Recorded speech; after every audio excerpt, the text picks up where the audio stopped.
Well, welcome to the podcast for Jolly Roger. We finally have come up with a name for it. We're going to call it Jibe Talking. We can talk a little bit more later about what a jibe is, and maybe I'll tell you a story about almost knocking one of the instructors in the water with a jibe. But we're broadcasting to you live from the beautiful Ottawa River, banks of the Ottawa River here at the Jolly Roger Sailing Club.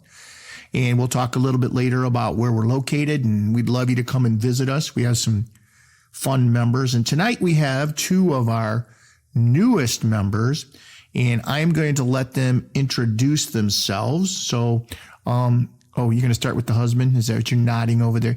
This is the only time I've already heard Katie, I should say, be so quiet. She's kind of shy, and we're trying to get her to look a little more outgoing. So her husband is laughing so hard, and he's muted right now. But anyways, we're going to start with your husband. Why don't you go ahead and introduce yourself? Tell us whatever you want to do, like what do you do for a living, or, who mows the grass, whatever you want to say. Okay. My name is Chris Buchholz. I'm actually a music teacher. I teach in Sylvania. I teach 6th, 7th, and 8th grade band and orchestra and general music and all kinds of weird stuff.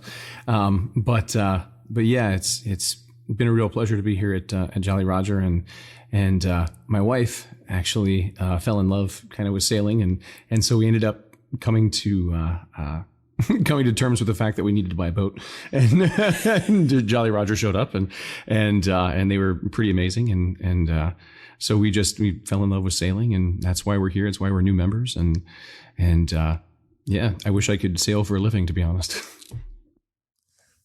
Okay, you guys can just talk. It should be a normal conversation, So, who are you? Oh, I'm Katie Buchholz. The other part of this pair, I went on my first sailboat in July in Camden, Maine, and just thought, my goodness, I've lived on the banks of Lake Erie for about 16 years now, and why haven't we done this sooner? So, happened across Chris found a Craigslist post about the adult sailing class. And so we were like, all right, that'd be a great couples activity. So, adult sailing class and several race nights on the Ottawa River with the Interlakes and the Catalina 22s, and one boat and life vest for our dog later. And here we are. What do you do for a living? What do I do for a living? Yeah. Think about boats. No.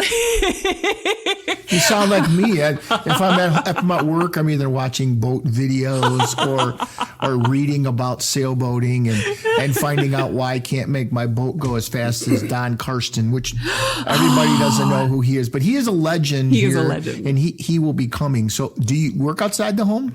Nope. I work at home. And it's I work from home, I should say. Prepositions matter, I guess. So I work from home. Not to me. I don't even know what that is.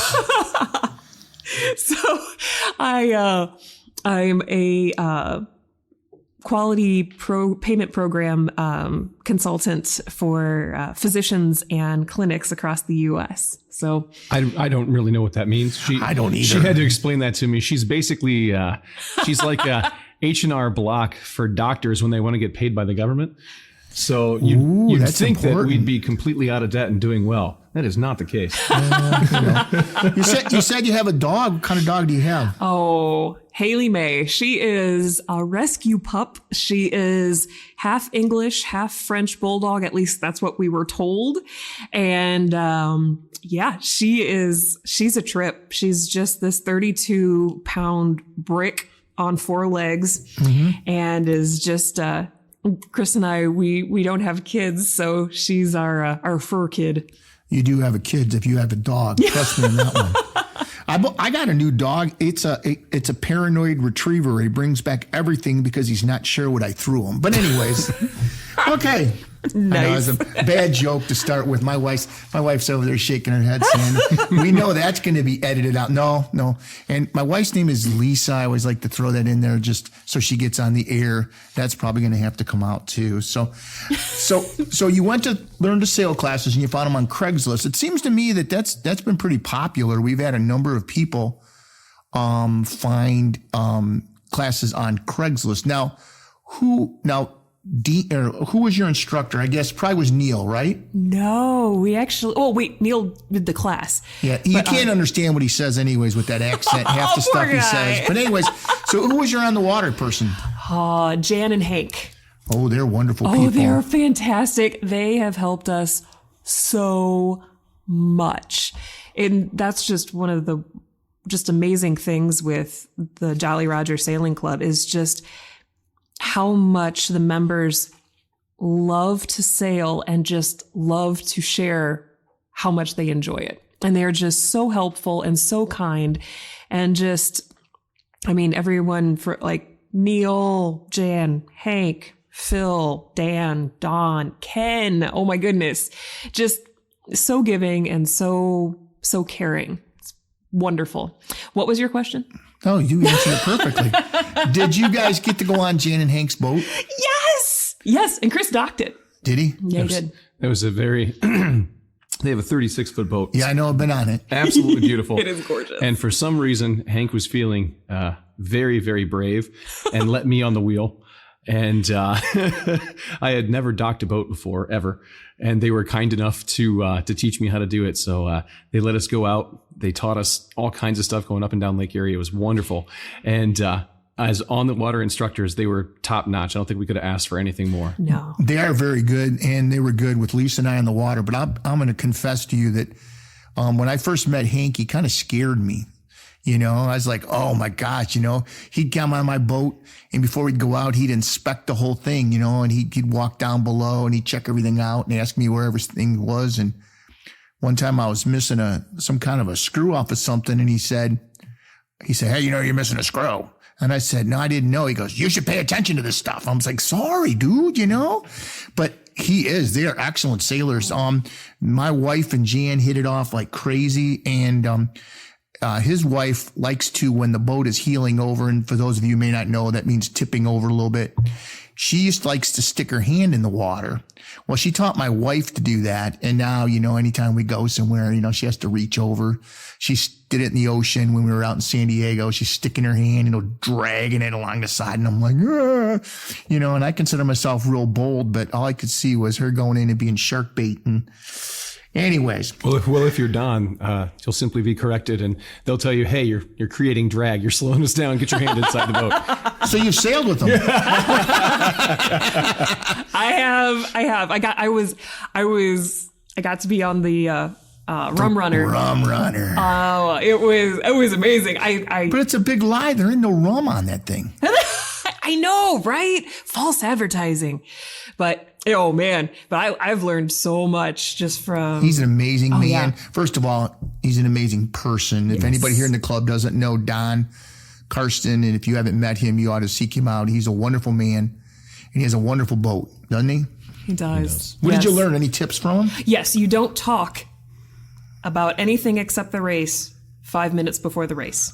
Also, I cannot operate the clock for the race. I couldn't either. I couldn't figure it out. And oh man, I thought this was going to be like a Fight Club comment for a second. First rule of Fight Club is we don't talk about Fight Club. That's where I thought you were going with that. We don't talk about anything before the race except the race. Unless it's the race. And I knew he was serious. Well, the first time I met Don, I said, hey, I want to go for a race. And they go, okay, we'll go down there. You see that older gentleman? Yeah. They said, go get on his boat.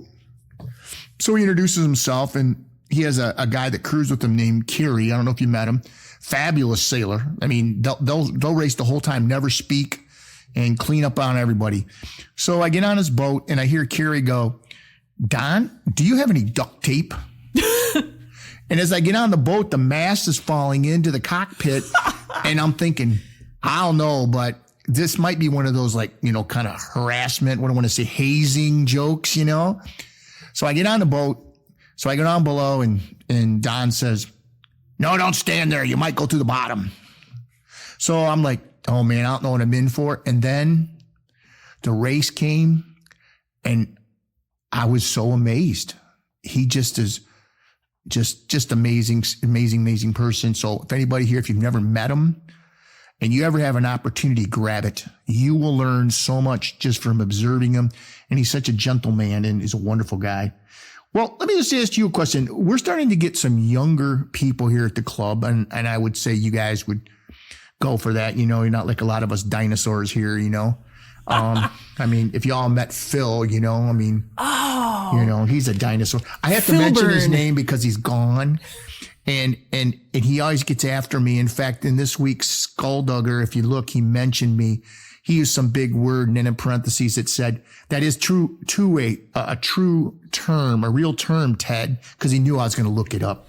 Anyhow, but what appeals to you here as younger people? Because if we do not have younger people coming to the club, this club will not make it. You know, the people recording tonight, Trey, is what I would consider in the younger group. And what is there here to appeal to a younger person? Because typically people think of a boat club, a sailing club, you know, a bunch of old people, you know, sitting around that can't do anything, you know, or whatever. And that's not really what goes on here. So what do you think would attract a younger person to coming to our club? Well, just speaking personally, I always viewed boat clubs as kind of stuffy and I always thought they were, you know, for people that frankly have a lot more money than we do. And I'm not in that group either. Yeah, I know. I'm with you. And so when we came back from Maine, that piqued our interest in sailing, and we came back and we found the classes. When we first showed up to the classes, one of the things that attracted us was that there were so many different kinds of people taking the class. There's fathers and daughters together. There's couples. There's bucket list people. There's people who are way younger. There was a teenager who had incredible sailing experience. And so all different kinds of people were learning about sailing and learning to do it. So that was a huge draw. And then as we looked around more and more, whether they were older, younger, or our age, we started to notice that they're in the same frame of life that we are. And we don't have a boatload of money sitting around. And so they don't either. And it was very specifically brought out to us that Jolly Roger was not a yacht club. It's a sailing club. And to be honest, if you're a real sailor, and we're finding this out more and more, if you really love sailing, it doesn't matter what you're sailing, as long as you're doing it. And so the one design races on Thursday evenings have been fantastic. And those two things in tandem, the knowledge that all different kinds of people love to sail and that you don't have to be a millionaire to do it. Those two things in tandem drew us as younger individuals without a huge amount of disposable income to the club. And it was something that I don't think either one of us will ever regret doing. You know, the interesting thing you talk about, doesn't matter what you sail. We have a lot of people that belong here at the club that don't own a boat, don't want to own a boat, maybe never will own a boat, but they have a lot of experience and they crew with other people. So if anybody, you know, is listening, I don't know, we might have two other people that might actually listen to this, but you never know. But you don't have to own a boat to come here to the club. And the cool part about it is nobody looks down on you. If somebody's got a 15-footer out there and somebody's got a 55, it doesn't matter, like you said, because the principle's still the same. You got to catch the wind, you got to trim the sails, and it's still fun. And so let's say I'm gonna put you on the spot. You're a young people. They've now elected you Commodore. You could be joint Commodores. Just this is one of those Co-Commodores. One of those theoretical questions, you know. And so it's theoretically speaking. Got it. Don't get panicked, Phil. I'm not trying to change the rules at the club because he'll listen and he'll send me. Anyways. Phil Byrne. Yeah, he's high maintenance. I just think his wife is just such a nice person to have to put up with his weirdness. But anyways, you're allowed to laugh on the mic, Katie, because he's got no problem. He's gonna be with me next time, anyways. So no, you guys are now the Commodores. What would you want to start? What would you want to see happen to attract young people? Young people, I'm going to say, let's say young people are 40. I mean, it's arbitrary number, but let's say 40 and under people, 45 and under people. What would you, as the new Commodores, what would you want to institute you think would bring us a huge wave, not even a huge wave, but a wave of new people? I think that I just like, I guess in my time of life, trying something new, like get out of the ordinary and just go try it. And with sailing, it's something you can do with your family, like with different ages. I mean, and I think that would be something to reach out about, and also just be brave enough to stink at something. Ooh, I like that.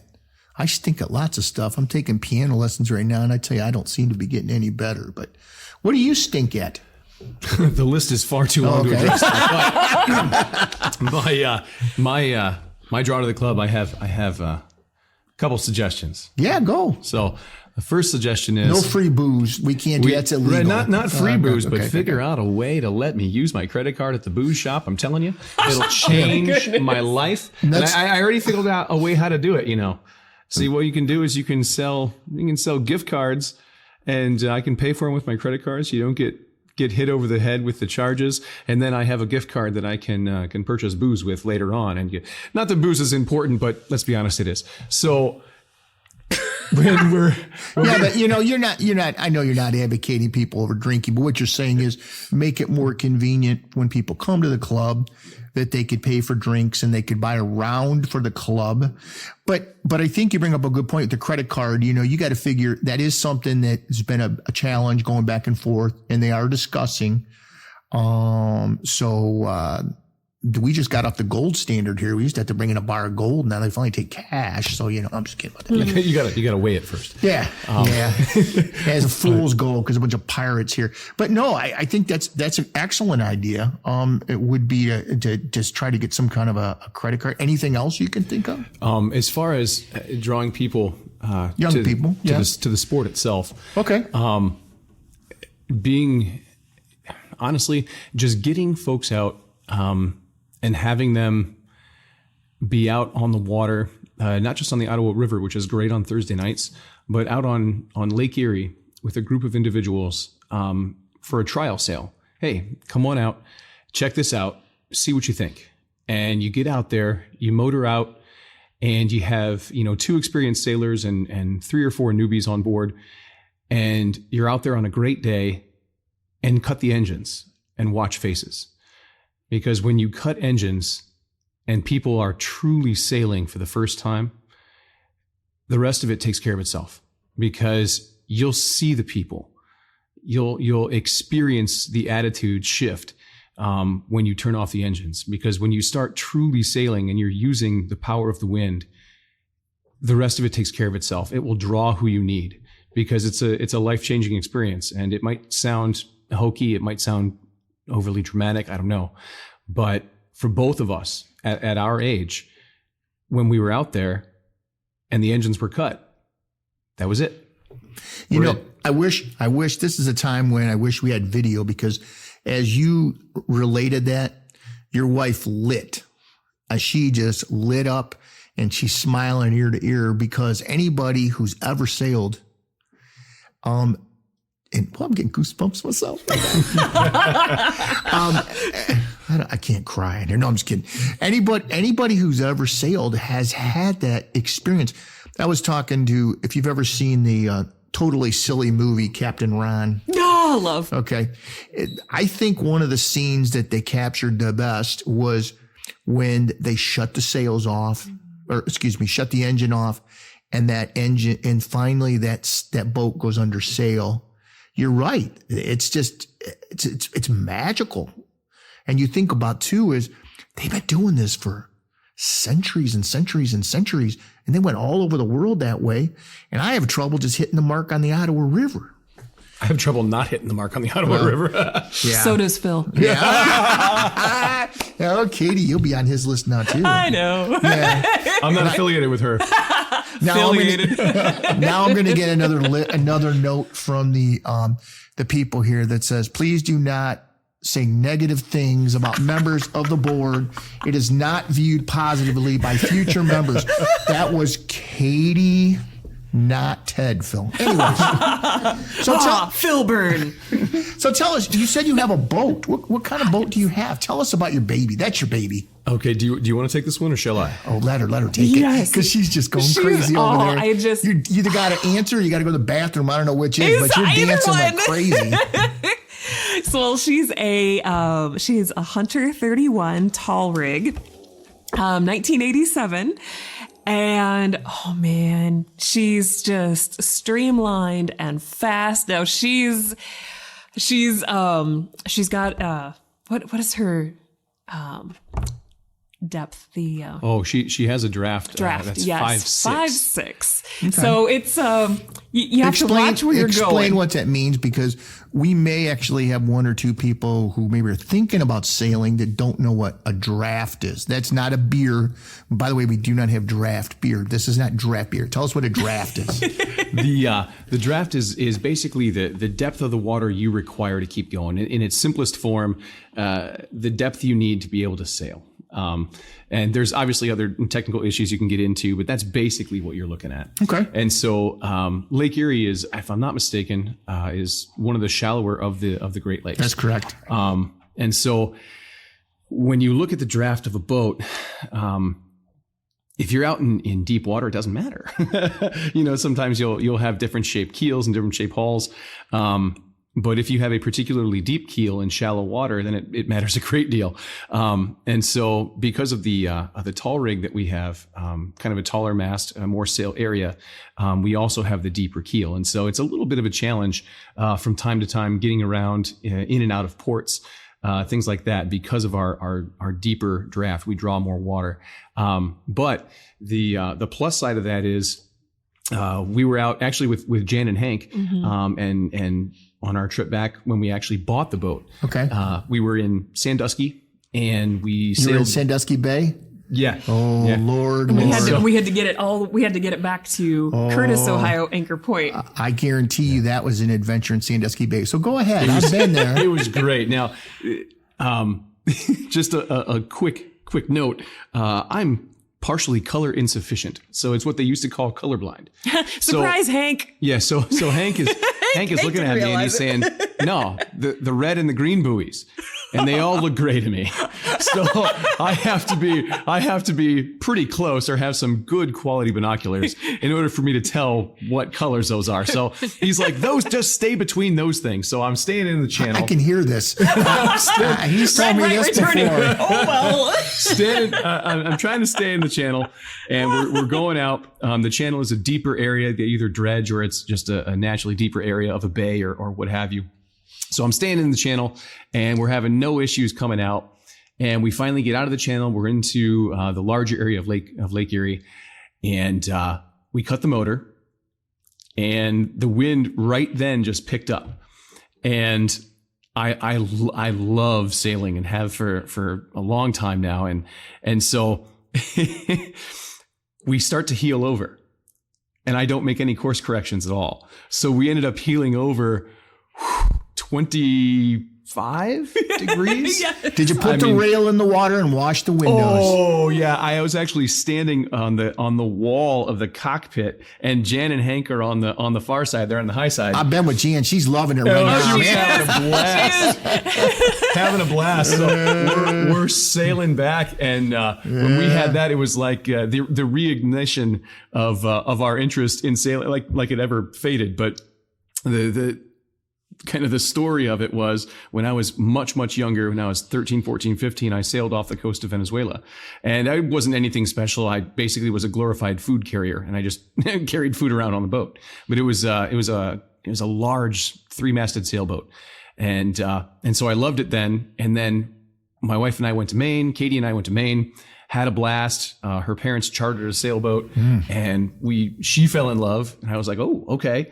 And then after we bought our boat, after the class had started, when we returned from our trip, we're in the adult sailing class. We purchased a boat, We get Ken Saban, who is a magician. Oh my gosh, to isn't come he a out. great man too? He came out. Came out, looked over the boat, and said, "Okay, if you don't buy this, I will." And I was like, "That's all the stuff I need to hear." You know, he says it every time he looks at somebody's boat. There it is. That's why I'm sinking so much money in this.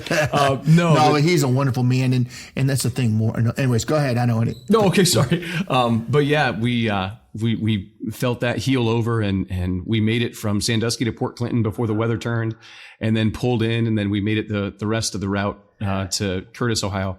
But yeah, when we cut the engines and we heeled over that huge amount, it was just great. I'm standing on the wall of the cockpit, and oh my goodness, it changed everything. And so if we can just have more people willing to try, just get them out there and try it, that's gonna change the way people look at it when they find out it's not just a sport for those of enormous disposable incomes. It's a sport for everybody. Yeah, and again, I wish somebody could see the smiles on your faces when you told that story, because that is a wonderful, wonderful thing. Have you been out with your boat without instructors yet? No. No. The closest we've gotten was when we put in to the saddest day of the year, when you put your boat into the sling and they pull it out. Seriously, I was kind of depressed. I still depressed. I know. And then I got the bill for covering my boat, and I'm more depressed. But anyways, That's true. We got out there and we were working on everything. And the closest we came to being by ourselves was the day before we had to do that. We looked up online and said, okay, what do we have to do? And Hankin said, hey, you need to take your sails down, make sure you get everything set, taken care of, buttoned up for the winter. And I realized that in all the stuff that my wife and I have done together, and she's far smarter than I am ever. And so in all the stuff we've done together, we've never actually taken down sails. I had the same thing last year. So. So I'm looking at it and I'm tugging it. I look like an angry monkey with a hook because I'm just pulling at things going, I don't understand how Did this your wife works. poke you with a stick too? She probably should have. It would have gone faster. But we finally figured out how to loosen the fitting on the mast and remove everything. So we got all that down. And then the very next day at 8 a.m., the foggiest day ever, Hank and Jan and Dan showed up and helped us get it out. And so in the foggiest day of the year, we had to back the boat out, and we couldn't see 2 or 3 slips down the row. We couldn't see. And so we kind of had to guess where the hoist was to get the boat out. And so Hank's helping me out, and he's like, okay, just go ahead and back it out. So I backed the boat out, and Kate's up front trying to take care of stuff, and Jan's assisting, and we back it out, and Hank just leans over, gave me great advice. He goes, okay, that was really good, but just remember, if there was a boat next to you, we would have hit that by now. And I was like, duly noted. Okay. Yeah. And then we just proceeded through the fog and took a guess at where the winch was. Yeah.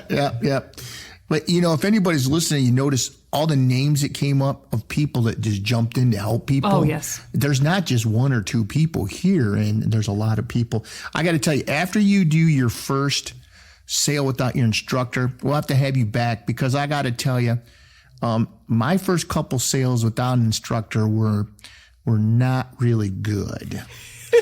I had my wife with me, and the first time we went out, because I said I was waiting on getting in class, and I said, hey, listen, can you somebody show me how to put these sails up? I'm like, how hard can this be, man? You just sail the boat.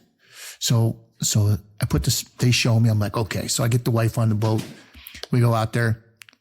Boat does nothing. It's not moving. It's not going anywhere. So my wife's like, maybe it's broken. No, it's not broken. What about these holes? Those are for reefing. Those aren't, and it wouldn't do anything. So, because I was trying to sail it with Traveler, and those of you, some people might not know what that is. So I'm like, fine. So we went back in. So we did get it then to go out by ourselves. So we're out sailing. We sailed from the intake. Some people call it the crib. You'll hear a lot of people call it the crib, over to the lighthouse and back. And actually went the opposite direction because I had my boat somewhere else. And so we're going, man, and we were hauling the boat. Oh man, it felt so good, So I took the sail down, and one of the lines I fell over the side, and I was like, crap. So I couldn't get the sail in, so I got the sail in. I started the motor up. Well, one of them was still in the water, so it ate it up. So now it's in the water, and we're drifting towards the island where the lighthouse is. Now the problem is when you're a new boater, you're hyper focused on the problem, not on some solutions. Because had I had some common sense, I would have just like dropped the anchor and waited on help. I'm just like, oh, we're going to hit the island. My wife's like, we're going to hit the island. And anyways, we didn't hit the island. So they came out. And by the way, I got boat insurance, and I'm really glad I did. They cut the line away. And as soon as the guy left, I went down below and threw up. Because I do get motion sick. I still take. So anyways, but that was our. So I said to my wife, I go, so would you go sailing again? You shouldn't ask me now. But needless to say, she did go again. So we had a good, very, very good time. And you're right. It's a very, very magical thing. So you're looking forward to next year, I would say. More Yes. more than we can imagine. Okay. It's one of those things where this year we're putting a cover on the boat, and I took a diesel mechanics class with Hank. Actually, we have an inboard, so it means the engine is actually on board the boat. It's not hanging over the side, and so we have an inboard engine, and it's a diesel, and I know absolutely nothing about that at all. So we took a diesel mechanics class. In addition to the sailing class. And then I started researching, fiberglass repair and chatting with the folks at Jolly Roger, who are far more educated than I will ever be. And we're just, this entire winter is all enjoying the research and the process of fixing a boat. And when we drop it in the water, we're going to get it in as early as we possibly can next year. Because our dream, and it has been since we started this process, has been for her and I to grab the puppy and get on the boat, head for the islands, and spend a night on board the boat over in the islands. And that's the goal for next year. Hey, yeah, tell me, where do you dock your boat? We're over at Anchor Point. My wife is fond of saying that we're not docked so much as sailing in the sky right now. But we're at Anchor Point. It's been really great. I think Neil's over there. Yes, and then yeah. right next door at Menke, there's so many Jolly Roger There are. folks. So both of those are a great place to be. Yeah. I like them. And then we got Boat US with Vern. Yeah. Oh, you know Vern too, huh? on our final trip back from Port Clinton to get to Curtis, Ohio and Anchor Point, we left when the water was high enough. We arrived when it wasn't. And so we're in, and Hank has me slow way down. So we're have the motor on, engine, I should say. And we got the engine on, we're coming in, and I'm in the channel. Everything's going great. And then it just stops. Isn't that a bad feeling? Yeah, especially on that boat. All I could hear in my head was somebody going, should have got a shallower draft. So we called the boat. I thought it was US going to be tow like, guy. should have bought a squirrel from that movie. You ever see that Yeah, movie? yeah, that's exactly right. Oh my goodness. Rat Race. Yeah, Rat Race is the name of the movie, and Kathy Bates is the one that says or has it. Just makes me happy. But yeah, we're coming in, and they said, okay, well, you're probably going to have to be towed in. And I thought, okay, no big deal. I understand the concept of towing. I do not understand the concept of towing. They showed up, and because of our draft and the extremely low water levels this year, they couldn't just tow me. They had to heel me. So they put a rope on the Did boat. they give you a biscuit after they healed you? I felt like they should have. I would have followed them anywhere at that point. Okay. So they You literally did, you know. Yeah, I had no choice. They healed us all the way over, and to the point where the rails are near the water because Oh, we had Jan's over there smiling now. it I was know so that. funny. And so they're towing us in, heeled over like it had to be 30 degrees. It was a lot. to clear the mud. And next year shouldn't be as much of an issue because they're doing some dredging and things like that. But it was definitely a new experience. I was interesting. You're talking your healing story. It was like a fish story.